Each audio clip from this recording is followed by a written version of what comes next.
First of all, your machine will be in a carton that you need to unpack, and you need to refer to your manual to make sure that you unpack it and set it up correctly. The most important part is that you do clamp your machine to a table. We are using the bulky 260 for demonstration purposes at this point, but we do want you to realize that the 930 or the KH-930 are identical machines, and all parts and functions do work the same. First of all, we will need to thread our machine, and your thread should be on the floor. In threading the machine, you will come up behind the antenna and thread it through the first eyelet, come through the tension rod, making sure that you put your thread into the rod and under the wax that came with your machine.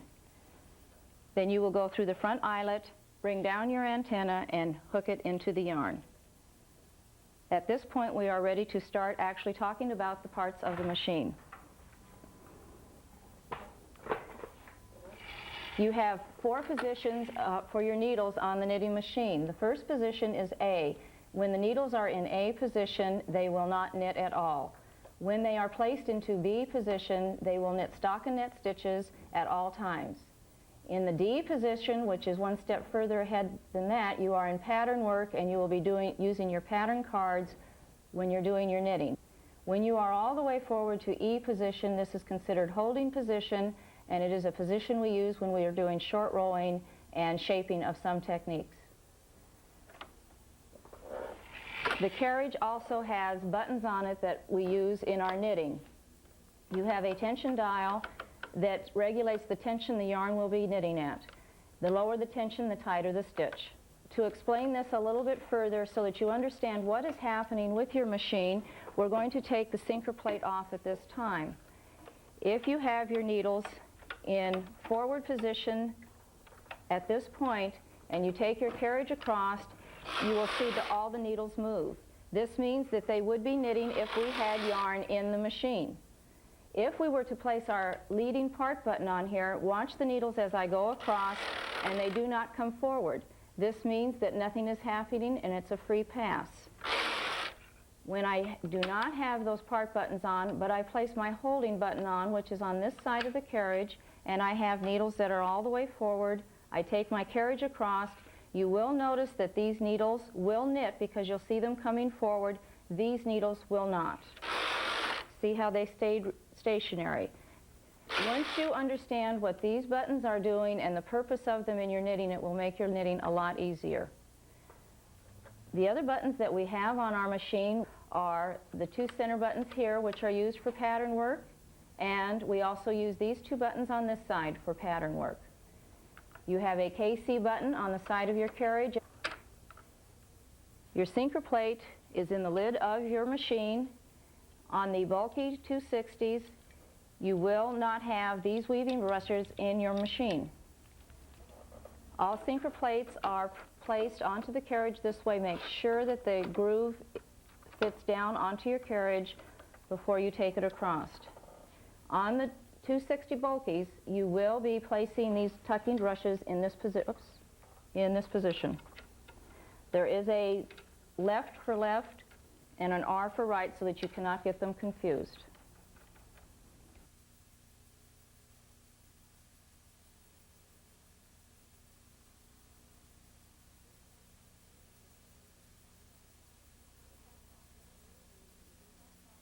The first cast on we will use is using the cast on comb, which you will find in the lid of your machine. I will be using the short one at this point, as we will only be casting on and practicing on 30 stitches.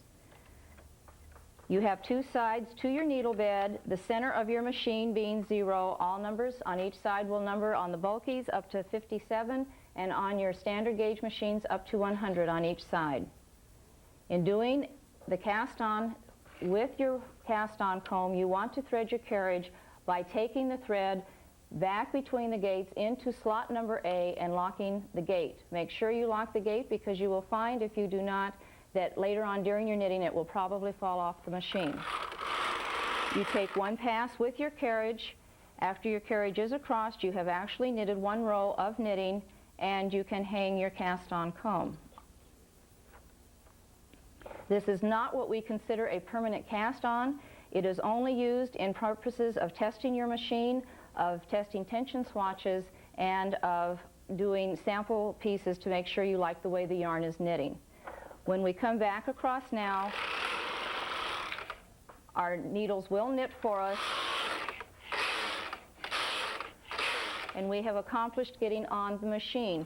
After knitting a few rows, you may hang your edge weights on the machine or on the fabric. They should be hung to the side like this and not hung this way. You should have half on and half on for a good edge seaming stitch.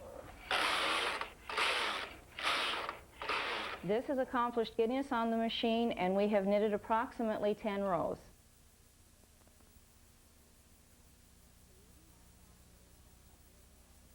The weaving cast on is done by bringing every other needle into what we call E or holding position. The other needles will remain in your normal stockinette position of B. We take our thread across the top of the needles to the other side, and now again we have gotten on the machine. This is what we consider a permanent closed cast on and will not ravel back as our first cast on would, but it's not a finished cast on, and again, not one that we would use for a garment that we are knitting, only for doing a tension swatch or testing a yarn that we want to knit with.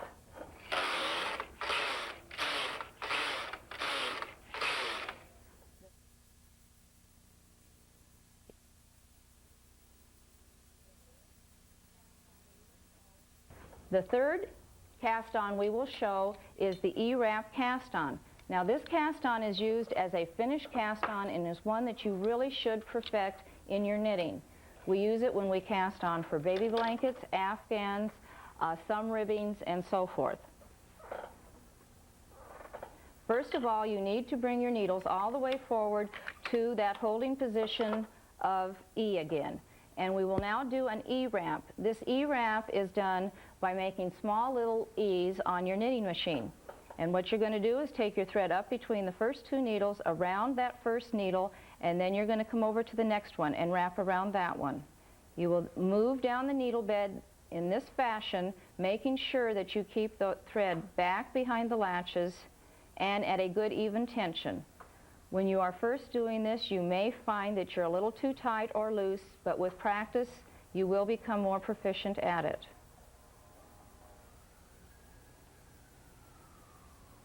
And you can pick up a lot of speed once you feel comfortable with what you're doing. Once you have done the E-wrap across those needles, you want to bring the thread into the A feeder, again remembering to lock that gate, and you can knit as many rows as you choose now without hanging your cast-on comb, as long as you have your weaving brushes on. If your weaving brushes are not on, you must hang your cast-on comb.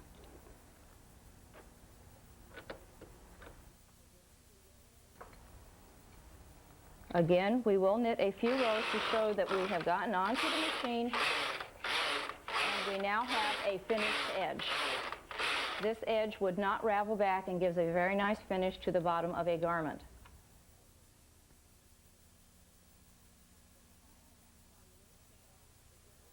The final cast on we will show is what we call a chain cast on.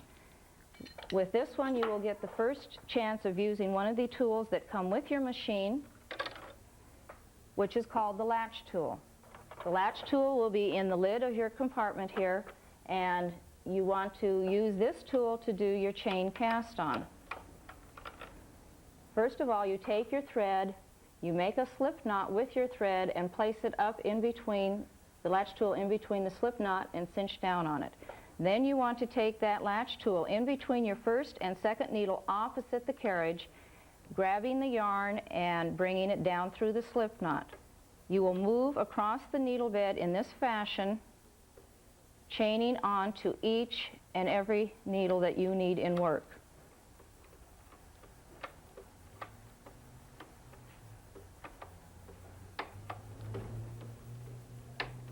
This is a good edge to learn to do because it can give you a decorative edge around a neckline. It can give you a decorative edge around the bottom of a hem, and we use it in some sleeve treatments. So again, it's another technique that you should perfect and get comfortable with. Once you have reached the end, you go ahead and place the slip knot onto that first needle, thread your carriage, placing the thread back into the A-feeder, locking your gate, and again, as long as your weaving brushes are engaged, you can knit as many rows as you choose. It is a good idea to practice all of these techniques of casting on so that you feel very proficient with them and feel comfortable with the machine.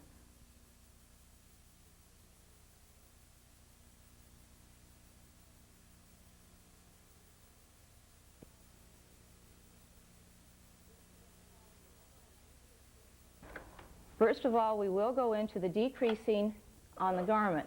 You have 3 tools that come with your machine. You have a tool that is a 1 and a 2, you have a tool, a 1 and a 3, and you have a tool 2 and 3.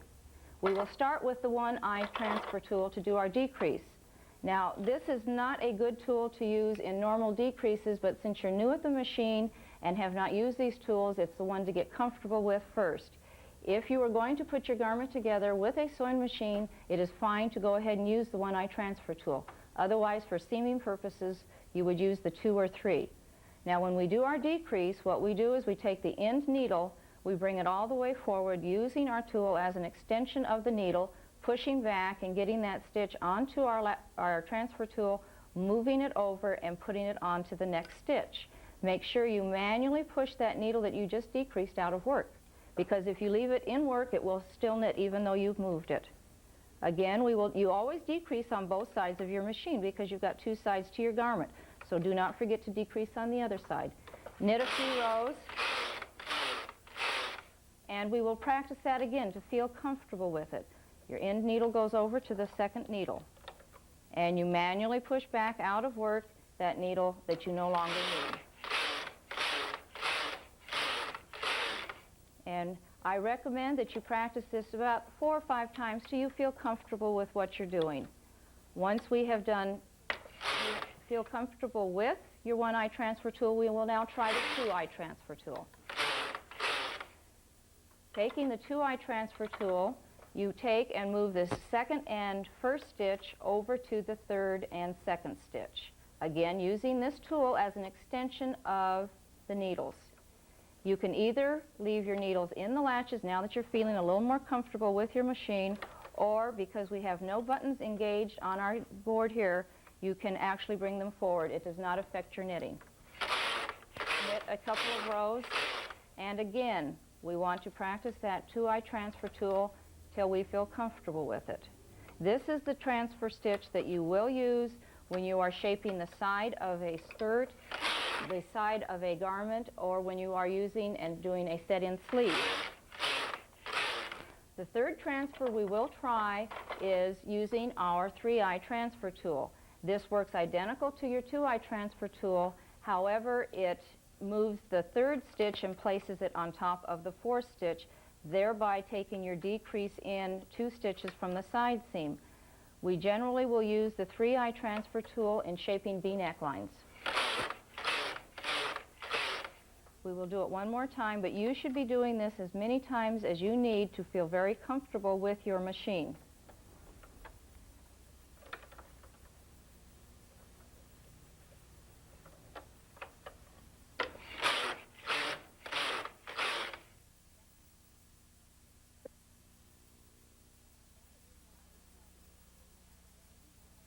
Now that we have decreasing mastered, let's try our increasing. Again, we will start with the 1-eye transfer tool. And in this case, instead of moving our work in, we will move it out. And we will take that first needle, move it out 1 position. We now have an empty needle as our second needle, and if we were to go ahead and knit, we would have a hole in that position, which we do not want. So we have to rob the bar from the row below. And in robbing this bar, you pull back on your needle here and grab the bar from the row below, placing it onto the empty needle. This will keep us from getting a hole in our work.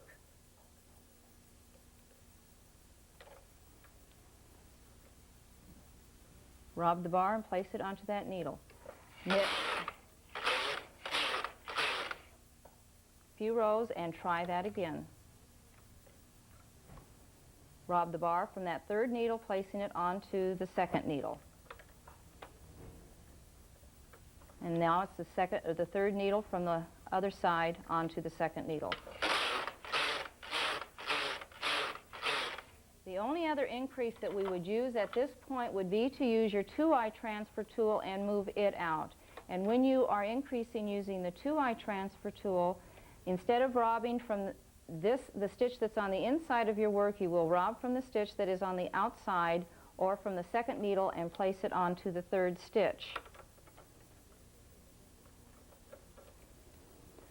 This gives you a better seaming stitch, and generally, in all practices, when increasing, you will use your 2-eye transfer tool.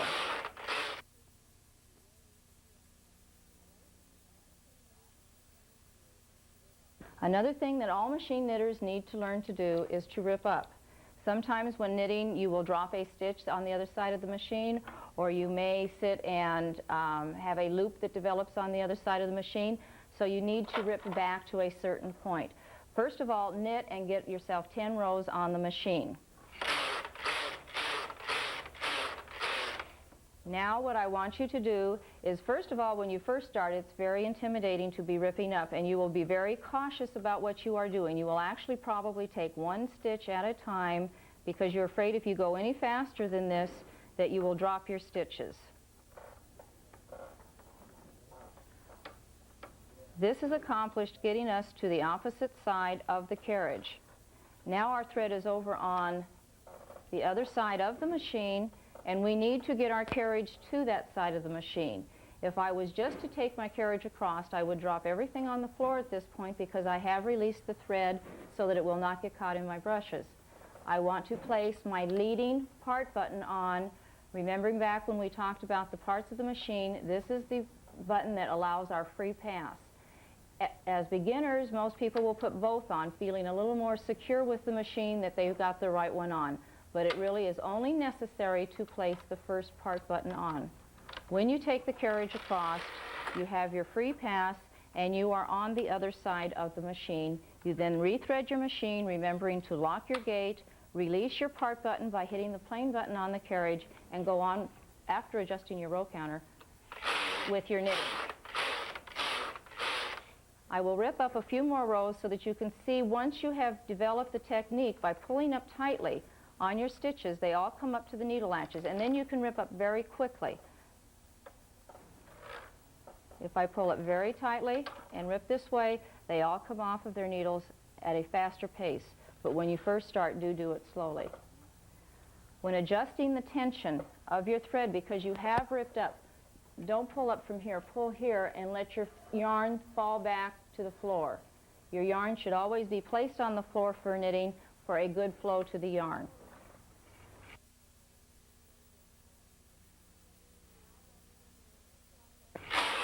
Now what we will do is try mending a stitch that we have actually dropped during the knitting. When we ripped up that row, we'll say that we dropped this stitch right here and it ran down for a few stitches. In order to fix that stitch, what you would do would be to come in and pick up the stitch below. You do not want to try to get the stitch that's right there because you will split the yarn and it will give you a bad finish. Go into the stitch below, pick it up and lay it onto the needle. Take that stitch behind the latch, lay the thread for the next row into the latch and knit it through.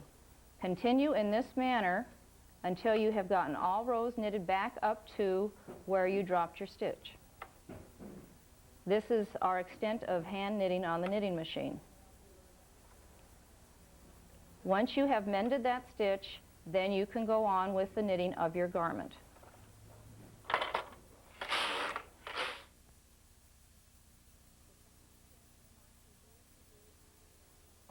The final step in this would be to do our bind off around the posts.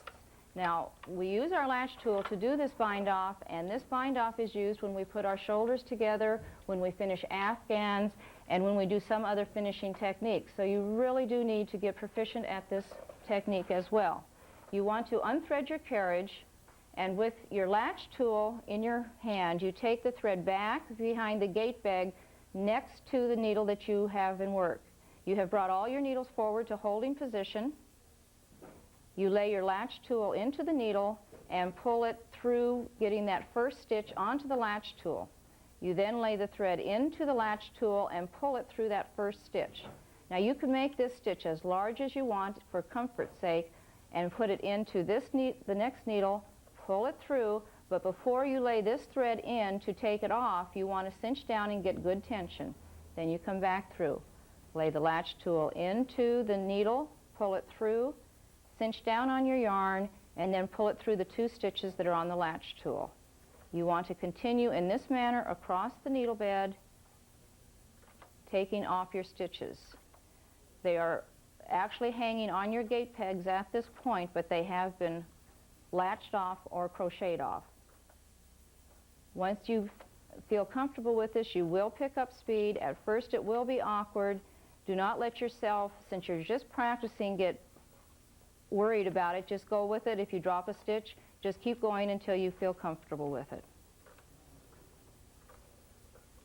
Once you are to the other side, you pull your thread through that stitch, cut or break your yarn, and that tail will then be taken through this stitch and cinched off. We now have a piece that we have E-wrapped on. We have done our increasing, we have done decreasing, and we have latched off. You have learned to use all the tools at this point that are required to make a pullover.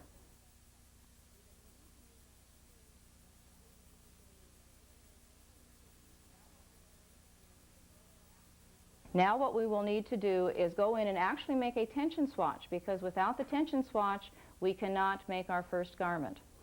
We have chosen for our exercises using the silky yarn for the standard gauge machine and using Nordic for the bulky machine. In a tension swatch, you will use 30 stitches on your bulky knitting machines. You will use 60 stitches on your standard gauge machine.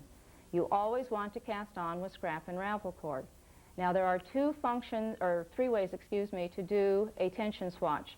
We will do 2 of those on the bulky. We will do the 3rd one on the standard gauge machine. You want to first of all cast on with one of the methods that we have already showed you. And I will use the weaving cast on so that it is a finished cast on, but it won't ravel back on me. So again, to review that, I am bringing every other needle all the way forward. I have brought 30 needles into actual working position, and every other one of those has been placed into holding position. I make sure my weaving brushes are on. I take my thread across the needles and I knit 1 row. Knit about 10 rows of scrap before, so that you know that everything is knitting all right for you. You can either use your cast-on comb or your edge weights at this point. While we are still in our scrap yarn, what we are going to do is mark the tension that we are knitting our garment at. And the tension is, of course, what our tension dial is set at. If your tension dial has been set at 1 because of the yarn that you are using, you will make 1 hole by taking 1 stitch, transferring it over to the next stitch. If our tension dial was set up to tension 4, here we have made 1. Now we would move over a needle and make 2, move over another needle, make the 3rd hole, and then move over another needle, making the 4th hole. The purpose of doing this is so that when you make your swatches and you don't go back to knitting with them for a few weeks or a couple of days, you'll remember what tension you knitted that swatch at. Likewise, on your tension dial, you not only have the solid settings, you have point settings. And you may knit this at tension 4.1 or you may knit it at tension 4.2. If you were to do that, you would skip a number of needles after making your 4 holes, and you would make either 1 or 2 depending on the point that you used on your tension dial. Making sure that those needles that you just transferred are still in working position and not all the way back, you will knit a couple of more rows. At this point, we will change to our main color yarn.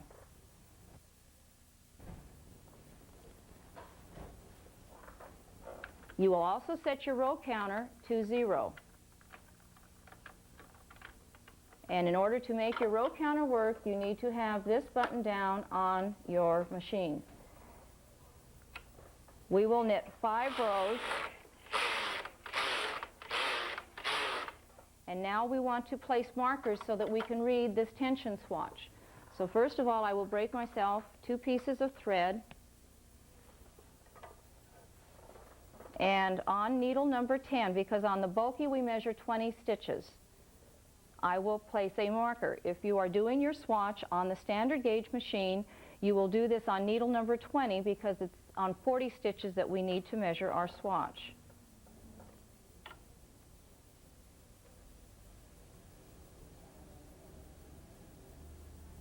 After making those markers and tying them so that they don't come off of your work, then you will knit another 10 rows and do another marker.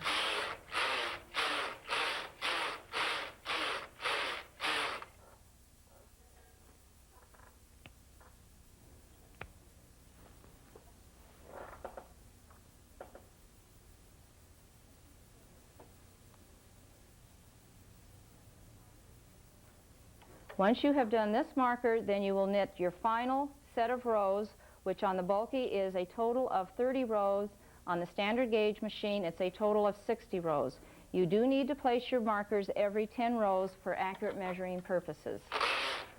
Once you have knit the number of rows required, then you will remove your thread from the main color yarn from the feeder and thread back in your contrast yarn and scrap off your work. On the bulkies, I recommend that you latch tool off around the post because you can have your work ravel back on you before you can get to measuring it. On the standard gauge machines, you don't always have to bind off around the post, but if you're going to treat your tension swatch as you should before you make your garment, it should be bound off for accurate reading purposes. What we will be doing now is a tension swatch on the standard gauge machine, giving you a different way to do that tension swatch. First of all, you will scrap on with scrap yarn. After knitting several rows of scrap, again you want to remember that you need to set the gauge that you were knitting your tension at on the needle bed by transferring stitches over and marking the appropriate tension that you are knitting with. With this particular yarn, we would knit at a tension 5 or 6. After making the appropriate number of holes, you will knit a few rows across and change to your main color yarn. You also at this point want to take and transfer needle number 21 on each side of 0 over to needle number 22 and place needle 21 completely out of work. This particular type of gauge only works on your standard gauge machine. We will thread our carriage, adjust our row counter to 0, and knit 60 rows.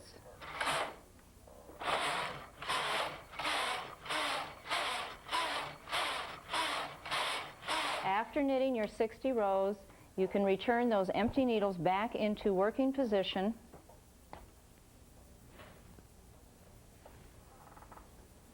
Rethread with scrap yarn and scrap your swatch off.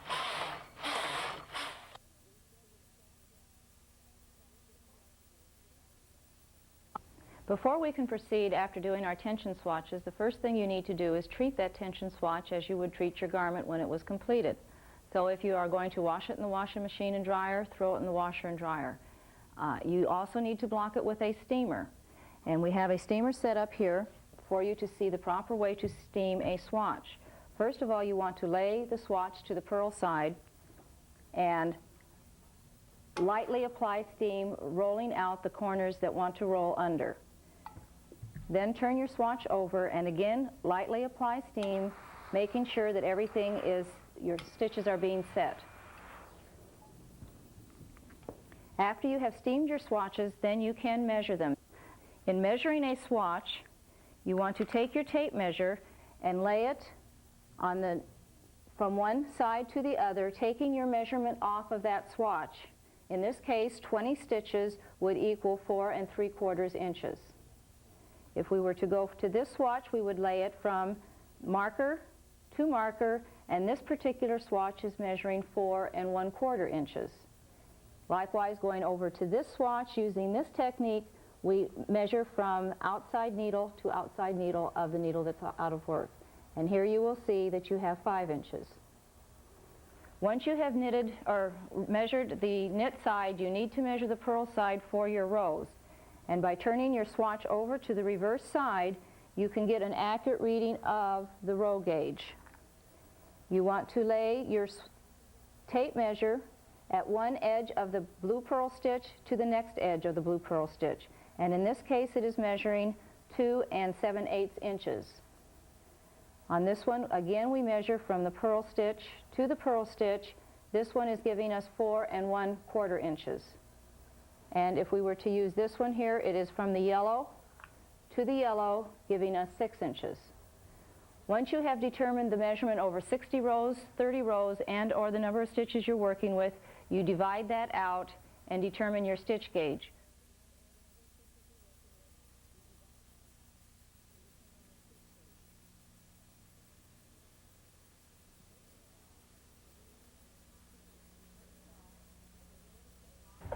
First of all, for doing a mocked ribbing, you need to bring in the number of needles required into holding position. Then, with your needle pusher, you want to return out of work completely to A position every other needle. If this means that you will be returning the very outside stitch to the back position, you want to bring that in so that you have 2 needles working together only at the side seam. Now you will do an E-wrap on these stitches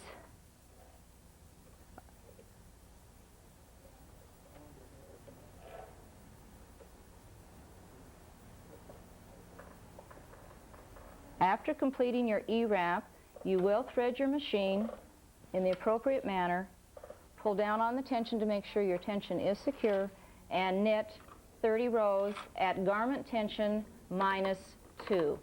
Now you will knit 30 rows on every other needle.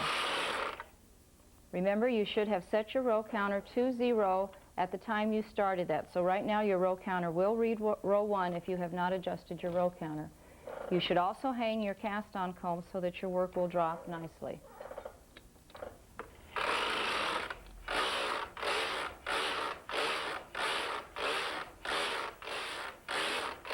After knitting your 30 rows on every other needle, you will remove your cast-on comb and weights, and going back to your E-wrap row, you will pick up the loop that you created when you did your E-wrap.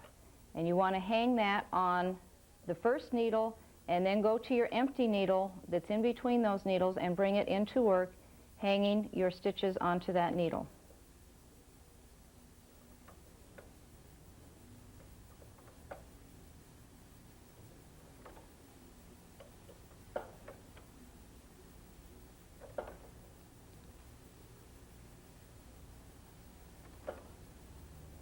Your hung hem or mock ribbing is generally done at half or less than half of your garment tension. So if your garment tension was to be tension 4, you would take it down to 3 or 2 or 1, depending on the yarn you're working with, and you should always do a swatch to make sure you like the way the mock ribbing is turning out. Bring the needles into holding position, all needles. Set your tension to 1 tension above garment tension, and knit 1 row across your needles. Then you will return your tension dial to garment tension and knit the appropriate rows for the garment you are working on.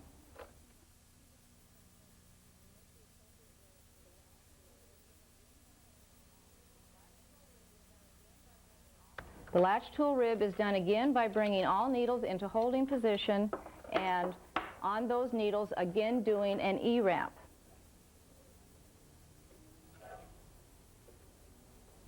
Once you have done your E-wrap, you will thread your carriage as before, knit 1 row across your needle bed at your garment tension. Then you want to take your tension dial down 1 full tension to 3 full tensions below garment tension, depending on the yarn you are working with, and knit the number of rows in your ribbing.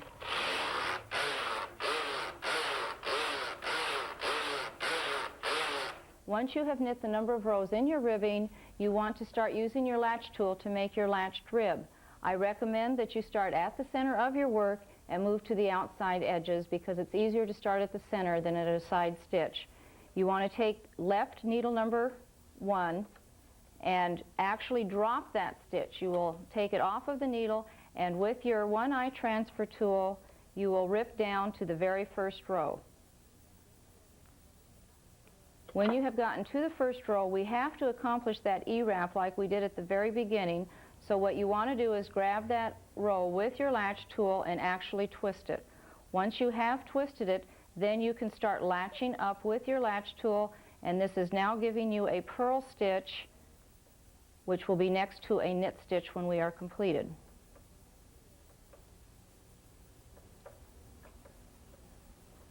So now what we have done is we have a purl stitch looking at us, and we have a knit stitch right next to it. We will skip the next knit stitch, go to the next one, and rip that one down. Again, when we get down to the last row, and sometimes your yarns will get caught or snagged on one another, so you have to use your transfer tool to uncatch them, then you will again do that little twist of your yarn with this latch tool and latch up to the top. You will want to repeat this process all the way across your needle bed on the stitches that are in working position, dropping every other needle down to that first row of knitting and then latching up. Once you have completed this side of your work, then you will move over to this side and do it likewise. When you have completed your latch tool ribbing, then you can set your tension dial to your garment tension and go on with your knitting.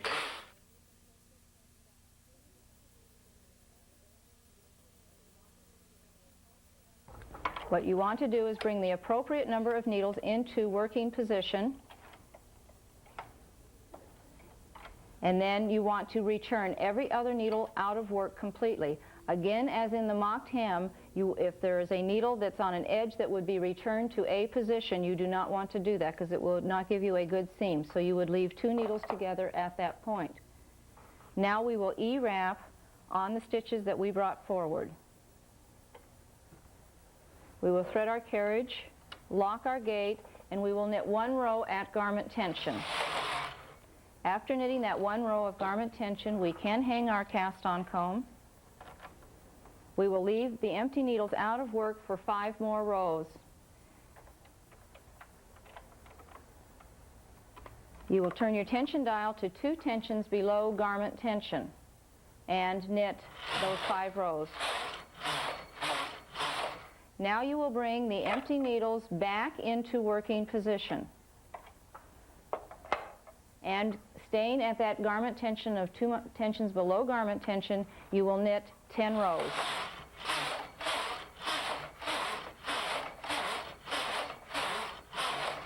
At this point, you will take your tension dial and change it up to 1 tension below garment tension and knit 14 more rows.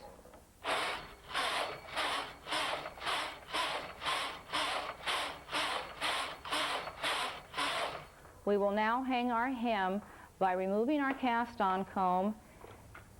One of the accessories that you can get for your machine is a needle, every other needle adjustable tool. It has 1 eye on the one end, and then it has 7 eyes on this end that can be adjusted for every other needle, every 3rd needle, or every 4th needle, whatever you're looking to do. So I'm going to bring it into an every other needle position and lock it in that position. Now I will go to this first row that I have on my E-wrap. I will hang the very outside loop on my edge stitch, and then going in with this adjustable tool, I will go in and hang on every other needle.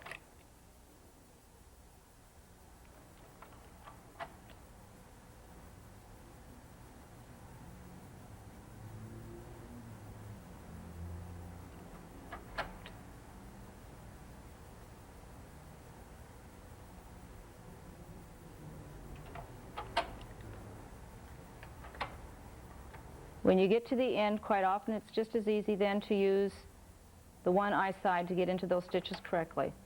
Make sure you hang a needle on or a stitch onto each edge stitch. Then at 1 tension above garment tension, we will knit just 1 row, return back to garment tension, and knit the remainder of our garment.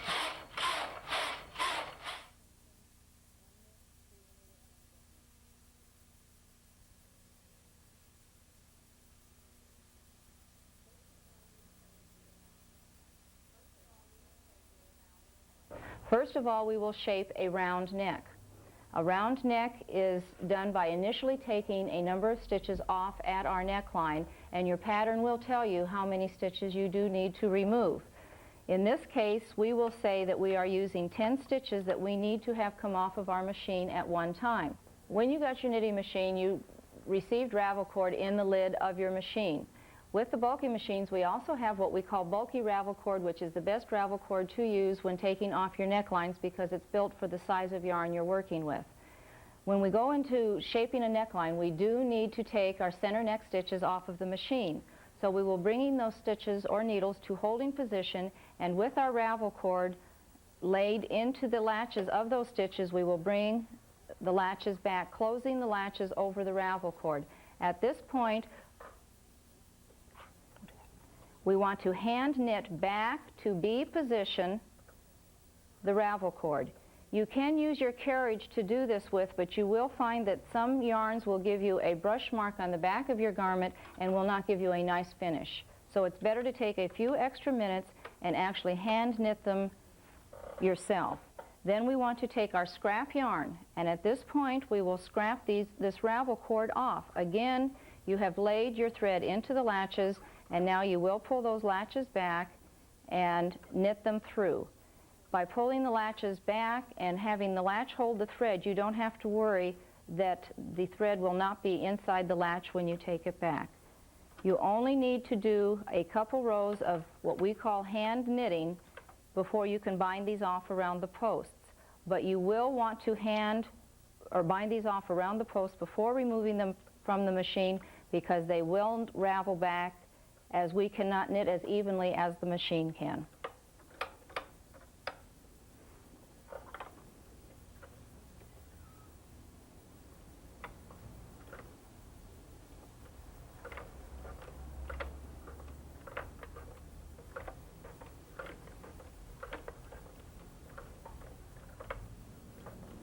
We have now bound these neck stitches off of the machine, and they will go nowhere for us.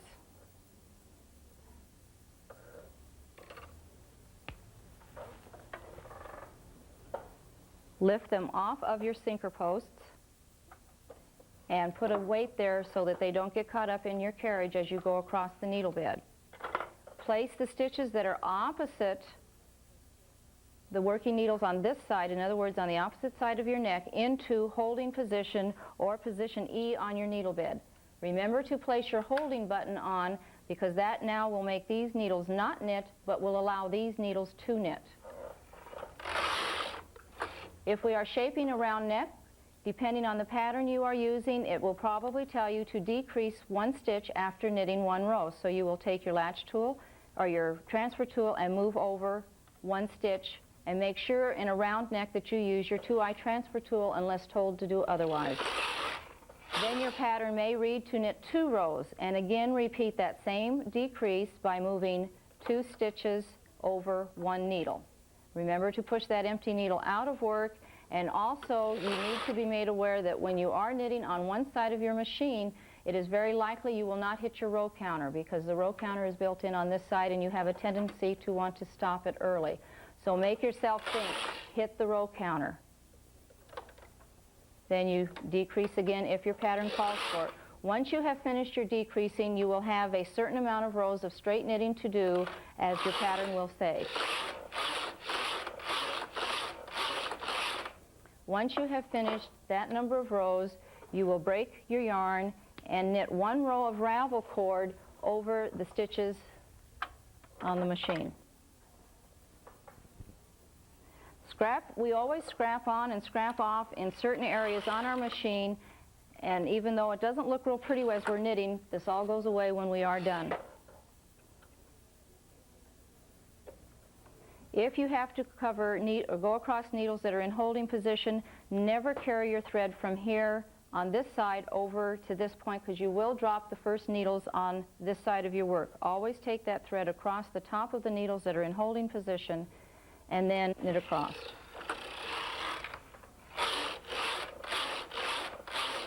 After knitting about 6 to 8 rows of scrap yarn, you will remove these stitches from the machine. At this point, you will adjust your row counter back to where you started the next shaping.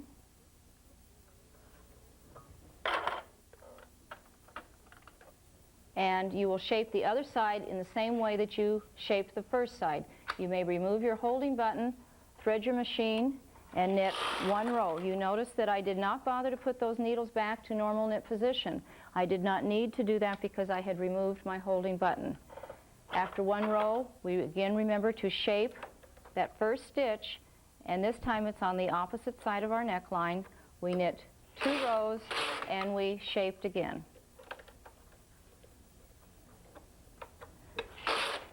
You will continue in this manner, shaping up the other side of your round neckline, the number of rows required.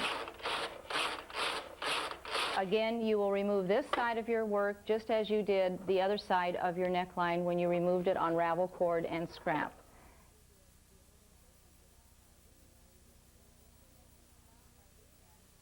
When shaping a round or V-neck, you will want to have an odd number of stitches for the front of your neckline.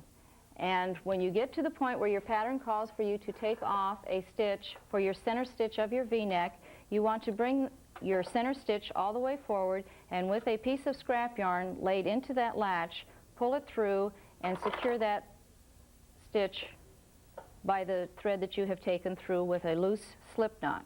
This will be the center point of your V when we go to finish off your work.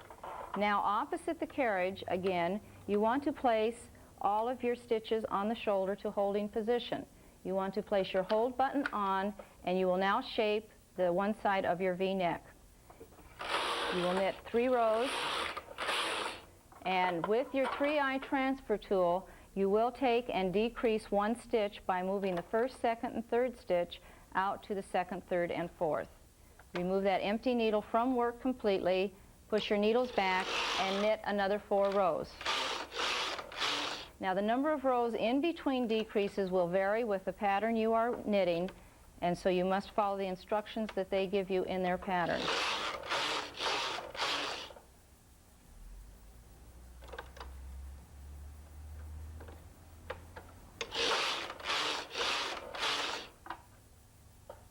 Once you have completed this side of the V-neck, you will ravel and scrap your stitches off.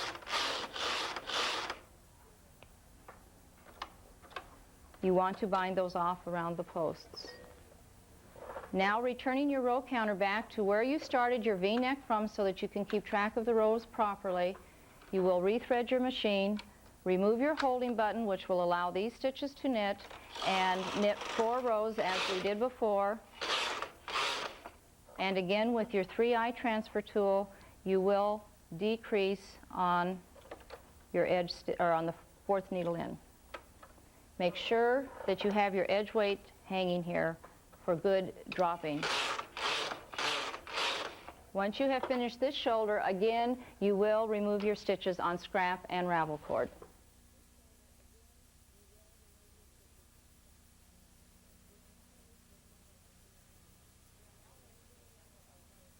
We are now ready to assemble our first garment. We are going to be knitting a pullover, and you need to go back through the techniques you have learned so far and decide first of all which cast-on you want to use. Whether you use the mock ribbing, the Latch Tool Rib, have advanced to your ribber technique section, or whether you want to use the hung hem is your choice at this point. You will cast on the number of stitches that are required for your pattern, which you will find in your manual. You will knit your cast on and knit the number of rows in your hem as indicated. Once you have knitted your ribbing, which we have on the machine at this point, you will turn your row counter back to 0.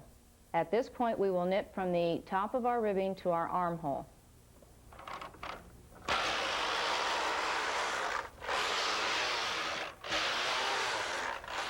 We have now knitted from our ribbing up to the underarm, and it is time to take off our stitches at the underarm for our set-in sleeve.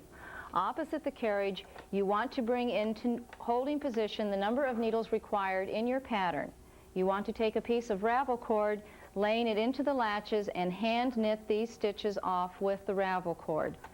Then, with your scrap yarn, you again want to lay the thread into the latches and hand knit those stitches with scrap yarn.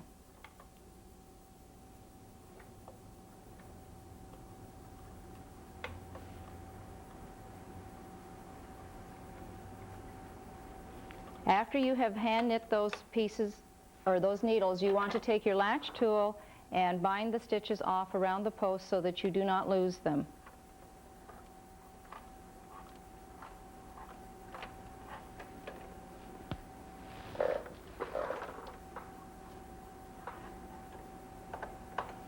Now, taking your carriage across the machine, you will knit to the other side of the machine,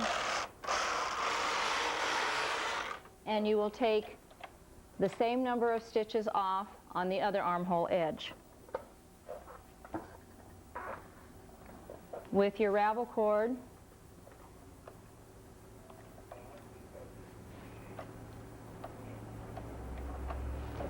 and then your scrap yarn.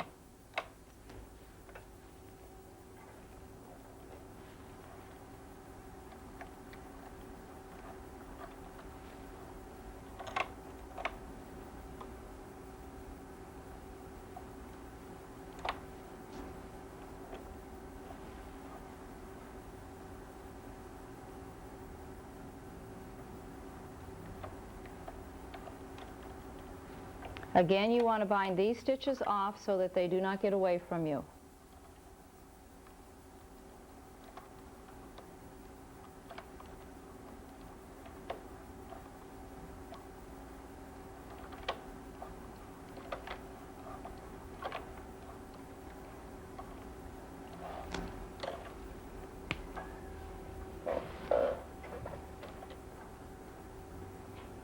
We will now knit back to the other side of the machine, and at this point you need to determine which neckline you will be using, whether you will be using the V-neck or the round neck that we discussed earlier in the tape. In this sample we will use the V-neck, and so what we will be doing is be placing all stitches opposite our carriage into holding position. We will take our center stitch off on a piece of scrap yarn.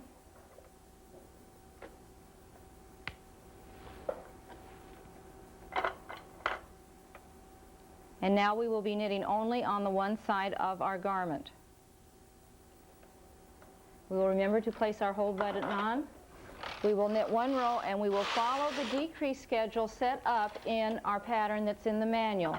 On the armhole edge, you will be still decreasing to create the curve of your armhole. And on the appropriate rows, you will be using the 3-eye transfer tool to make your V-neck opening.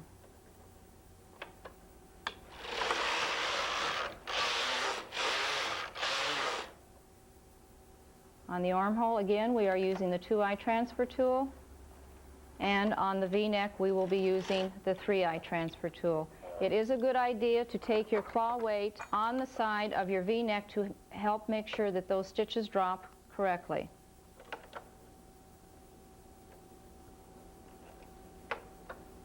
And then you will continue to knit up your V-neck. When you get to the shoulder, you will remove those stitches on scrap and ravel cord as we did in our sample.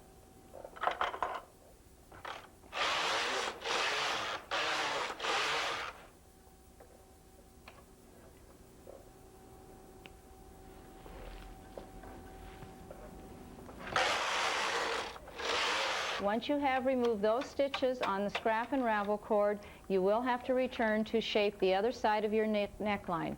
Remember to adjust your row counter to where you started the V-neck opening, rethread your carriage, and at this time you will remove your holding button.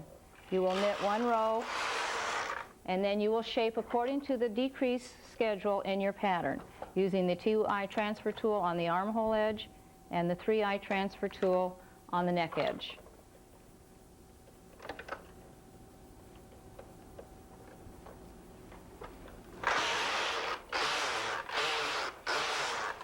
After you have completed your front and your back, you want to go ahead and make both of your sleeves. You will cast on in the same way that you cast it on for the bottom of your sweater, and you will knit the ribbing. Then at the end of the ribbing, you will go into your stockinette stitch and knit up to the armhole, just as you did for the pullover. This is a blousey sleeve and will require no shaping in the sleeve section.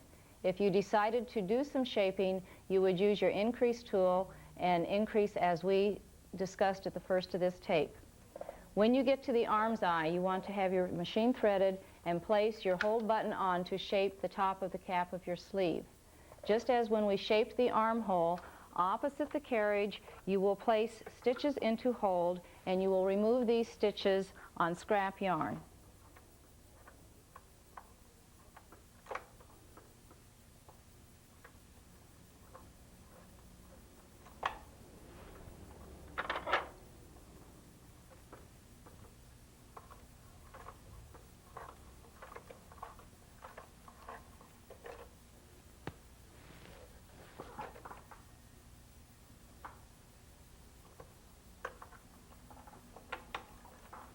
You will knit one row across and repeat on this side of the machine, again removing on scrap and ravel cord.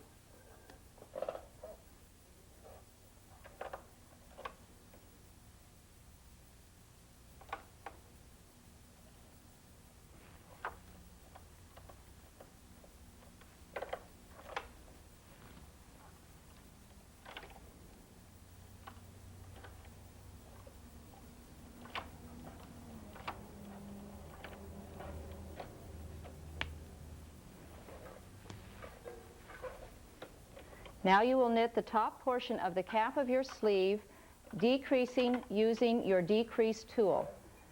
To get this bind off out of your way, take your claw weight and hang onto the side stitches this way.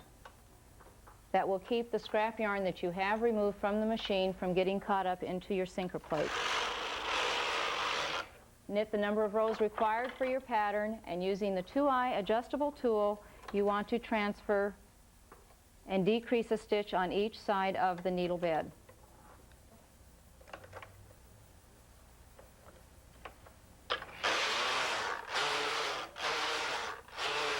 Knit the number of rows required for your pattern, and again decrease the number of stitches, or decrease one stitch on each side of the needle bed. You will continue in this manner, shaping your cap as the pattern is charted. When you get to the top of the cap of the sleeve, you will have your hold button on, and you will short roll the very initial top of the cap in order to have a smooth curve.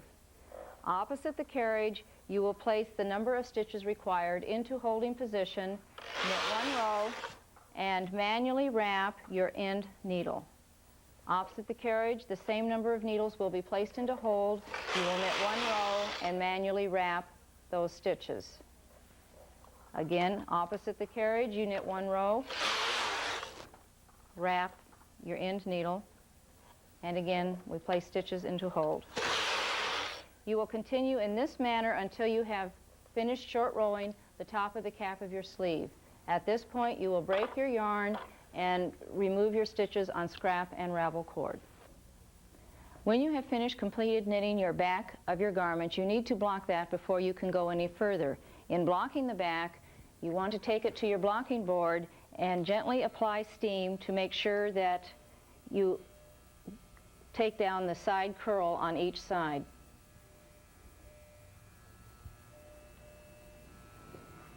After applying the steam, you can turn your garment over and touch up the front side a little as well.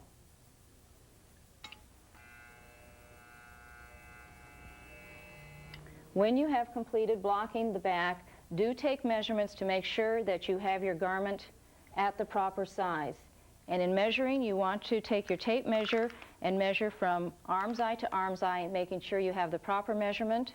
You want to measure from the bottom of your ribbing to the arm's eye to make sure you have the proper measurement, and you want to measure the arm's eye opening. As long as all of these measurements are correct, then you can proceed with the front and two sleeves of your garment. After you have finished the back and the front and the sleeves, you will block all pieces before putting them together. Your finished sleeve will look like this before it is assembled. You will have blocked it, you will have ribbing at the bottom, you will have your sleeve cap here with your scrap yarn where you bound off at the armhole, your scrap yarn at the top, and this is your decrease schedule. Now we will show you how to put it together. Once you have blocked the back and front of your garment, you will join the shoulder seams on the knitting machine. You do want to make sure that if you are going to hang a ribbed band or a hung hem at the top of your garment, that you do only join one shoulder at this time. For our first garment, we will be using a crocheted edge so you can join both shoulders. You want to take your back and you want to hang it with the knit side facing you.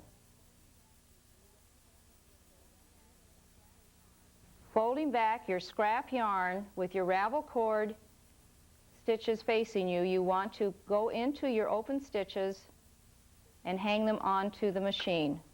You will only be hanging the shoulder stitches at this point. Once you have hung the appropriate number of stitches for your garment, you will bring those stitches or the needles forward to holding position, thereby getting the stitches behind the latches.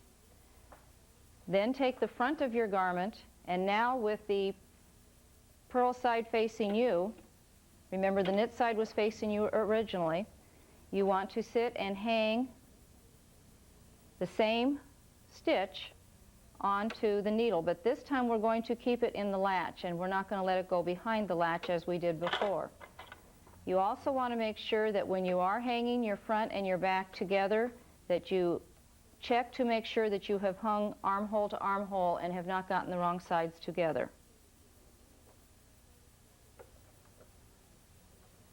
Once you have hung these shoulder stitches into their latches, you will manually knit one set of stitches through the other set of stitches.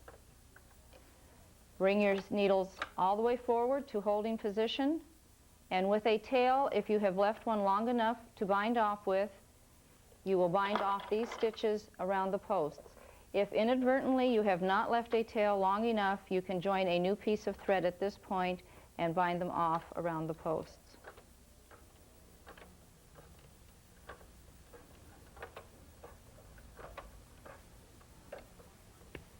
This now has joined our shoulder seam, and because we are crocheting, we would go ahead and do the other shoulder seam at this time in the same manner.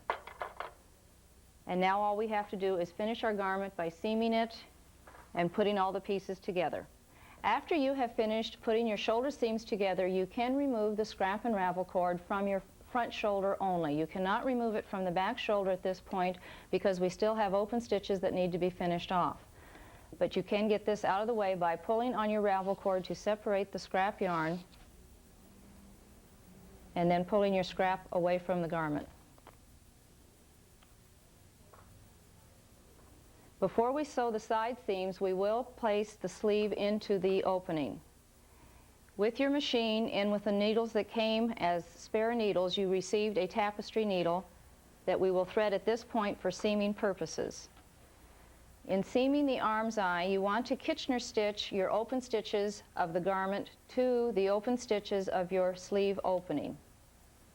You will come in from the front side of your stitch, go across to the other piece, and come in from the back side.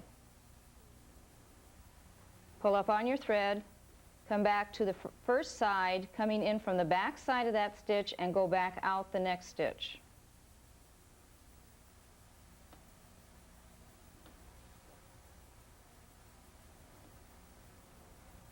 You will go back over to the first side. You will come in towards the center of your work, back out.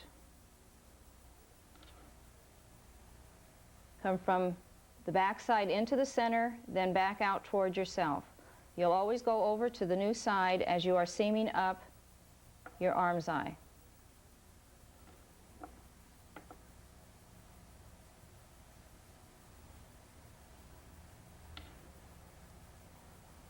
Once you have gotten past the stitches that are open on the arm's eye on the sleeve set-in, then you will be seaming bar to bar on that side. But as you see, we still have open stitches on this side, so we need to go into open stitches still there.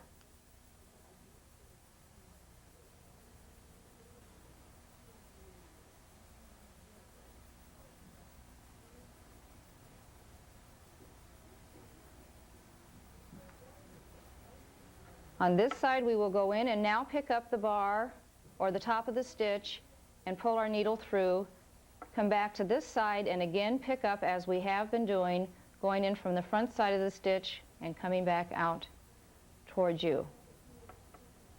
You will continue up the sleeve in this manner. Once you get up to where you are seaming bar to bar, which is in this area of your sleeve, you will actually come in here and pick up a bar, go back to the other side and pick up a bar over here. Then you will come back to this side and pick up a bar and go back over to this side and pick up a bar. Once you have a few rows picked up, you can pull up tight on your seam to bring it all together. Don't bring up too tight to begin with, because then you can't see where to go back into to finish your seaming. I recommend that you seam your sleeve cap up to about 2 inches below the shoulder point on both sides of your sleeve. Then at that point we will verify that we have enough stitches to go across the top and seam them in open stitches to bars as we did down in the sleeve opening. The bottom of your sweater or your side seams will be seamed identical to the section of the sleeve cap where you seamed bar to bar. You will go into one side of your garment, pick up one bar, come over to the other side and pick up a bar on that side. You can pull up your stitches about every 6 to 8 rows depending on the yarn you are using. When you pull up, your stitches will form right next to each other and you cannot tell where your seam is. This is our finished product as far as our pullover is concerned. We are showing you the completed round neck version. We also showed you in the assembly process the V-neck, which would have a crocheted edge.